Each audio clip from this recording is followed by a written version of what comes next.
There is a machine that runs entire world's technology industry. Not a server farm, not an AI model, a physical machine about the size of a bus. It weighs 180 tons. It costs up to $400 million per unit. And it takes 7 Boeing 747 cargo jets just to ship one of them to a customer. Every smartphone you have ever used, every laptop you have ever opened, every AI chip that has ever processed a query, every car with an autonomous system, none of them exists without this machine. It is the only company in the world that makes extreme ultraviolet lithographic machines used to produce the most advanced semiconductors. It has a 90% share of the wider lithographic market. There is no second supplier, there is no alternative, there is no competitor. The company is called ASML. It is based in the Netherlands, and on May 16th, 2026, India has signed a formal partnership with it. This sentence deserves to sit with you for a moment. India currently imports close to 100% of advanced semiconductors it uses. Every chip in every phone made in India, every chip in India's defense system, banking network and digital infrastructure, all of it is imported. Mostly from Taiwan, South Korea, and the United States. The Netherlands is one of India's largest trade destinations in Europe, with bilateral trade worth $27.8 billion in 2024-2025 and cumulative FDI of $55.6 billion, making it India's fourth largest investor. But the numbers, as significant as they are secondary to the strategic architecture being built right now. Because the geopolitical battle of 21st century is not over oil, it is over semiconductors. Who makes them, who controls the machines that makes them, and who gets access when the world splits into competing blocks. What PM Modi signed in The Hague on May 16th and 17th, alongside a formal strategic partnership with the 17 signed agreements, is India's clearest answer yet to that question. The Netherlands is a country of 17 million people, smaller than West Bengal in area, no major natural resources, no vast territory, and yet home to one of the most strategically consequential companies in human history, ASML.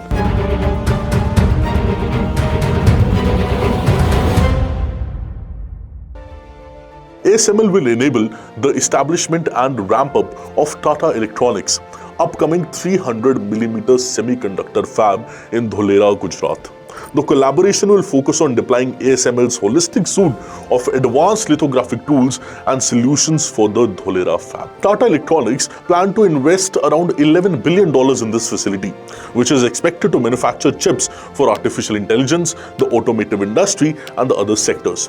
ASML's chief executive, Christoph Foucault, said that the company saw many compelling opportunities in India's growing semiconductor industry.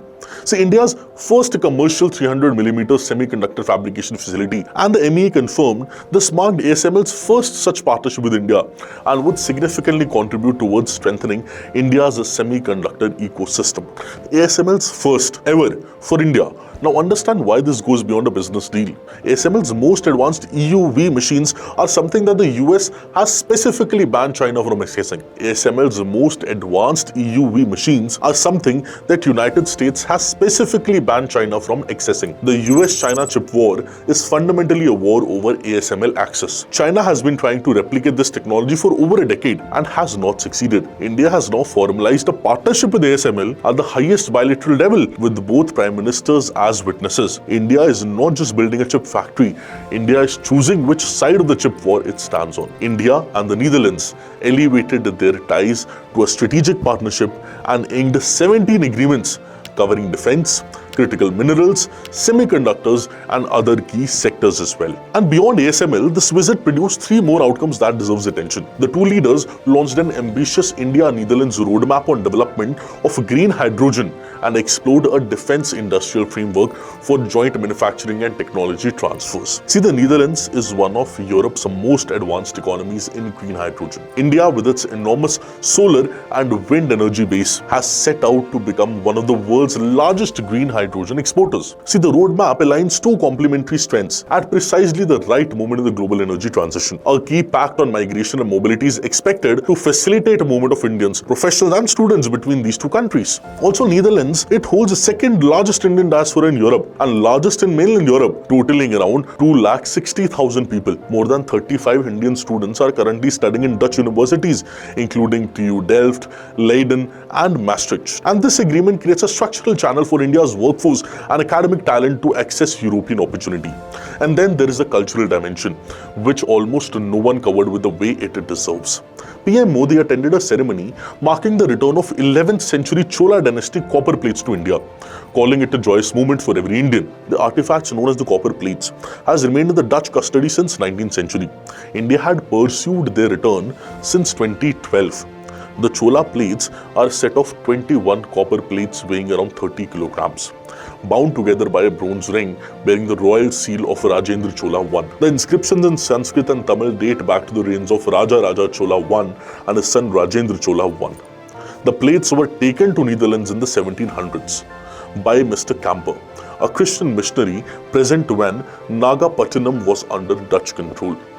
In a 2-day visit, India recovered a 1,000-year-old piece of Tamil civilization and secured a stake in the technological future of the 21st century. This is not just good diplomacy, that is a simultaneous statement about where India has come from and where India is going. Now the strategic question, why Netherlands? Why now? See, Modi ji and Jetten emphasized opportunities arising from India-EU free trade agreement, which was signed earlier this year, agreeing that it would strengthen ties between one of the world's largest economies at a time of rising geopolitical tensions. See, the Netherlands is India's third largest global export destination after the US and the UAE. India's exports to the Netherlands stood at around $22.76 billion in financial year 25.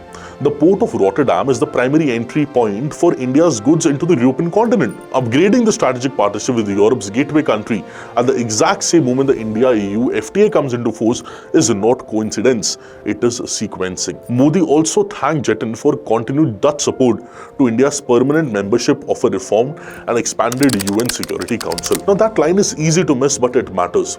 Dutch support for India's UNSC permanent membership is a significant European endorsement of India's greater power aspirations without a demanding strategic alignment in return. Here is what it all adds up to. For most of India's post-independence history, the Netherlands was a reliable trade partner and nothing more. What's changed in May 16th and 17th is not just the label on the relationship, it is the substance. India has now the formal agreement with one of companies on earth that makes the machines, that makes the chips that would run the modern world. India now has a bilateral green hydrogen roadmap with one of the Europe's most advanced clean energy economies. India now has a mobility future opening structured channels for its workforce into Europe. India now has signed 17 agreements across defense, critical minerals and semiconductors in AI, quantum computing, space, water and agriculture.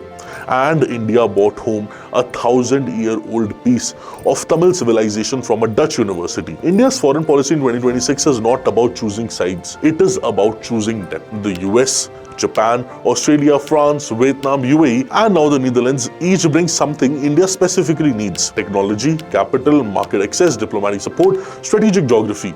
The Netherlands brings all of the above, compressed into a country of 17 million people that punches at a weight far beyond its size. India is not building an alliance, India is building a network, and it just added one of the technologically most advanced and irreplaceable node. India doesn't need alliances, India needs partnerships, which are deep, specific and strategically chosen. The Netherlands is not India's most powerful partner.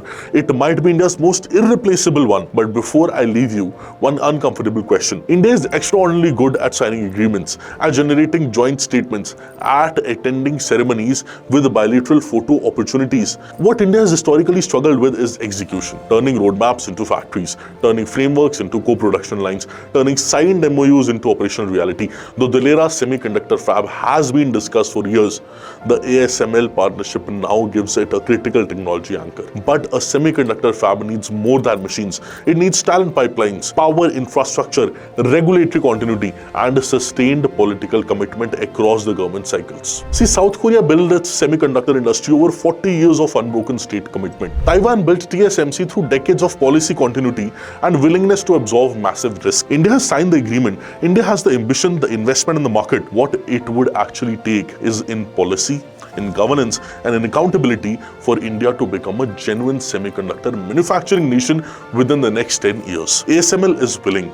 Tata is invested. The government has committed. The question is no longer whether India can make chips. The question is whether India will. Think about it. Let me know your views in the comment section. All the very best. Have a beautiful day. Thank you.